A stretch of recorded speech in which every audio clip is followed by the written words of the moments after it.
অবশেষে 6 দিনের রুদ্ধশ্বাস তল্লাশি শেষ করে নারকেলকুঞ্জের জলে তলিয়ে যাওয়া যুবকের দেহ শুক্রবার সকালে নিজে থেকেই ভেসে উঠল। হেলিপ্যাড এলাকায় সকালে জলে ভেসে উঠল তার দেহ। 5 দিন যাবৎ আধুনিক প্রযুক্তি ব্যবহার করেও এনডিআরএফ সদস্যরা দেহ উদ্ধারে ব্যর্থ হয়েছে। অবশেষে শুক্রবার তার দেহটি জলে ভেসে উঠল।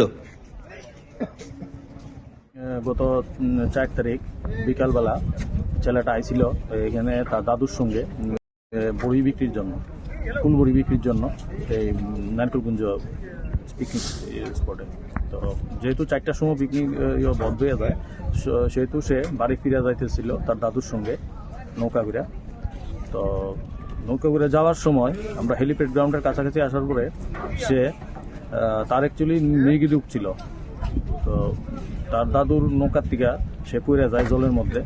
পড়ে যাওয়ার পরে তার দাদু চিৎকার করে সবাই জানায়। ওখানে এখানে স্থানীয় যারা এখানে বুট চালায় তারা এবং পরবর্তী সময় আমাদের ফায়ার সার্ভিস এবং আমাদের disaster sub division disaster team অনেক খোঁজাখুঁজি করে এবং পরের দিনও আমাদের এখানে এনডিআরএফ আসে এবং এনডিআরএফ এসে অনেক খোঁজাখুঁজি করে।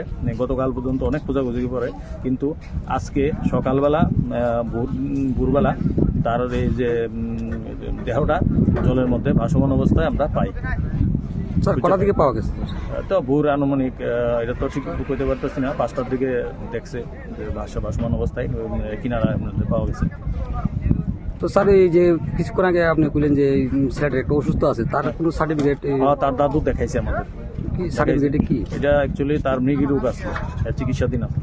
এর বয়সটা কত স্যার? এর বয়স আনুমানিক 17। নামটা স্যার? এর নাম ধর্মজিৎ চাকমা। স্যার আপনার নাম?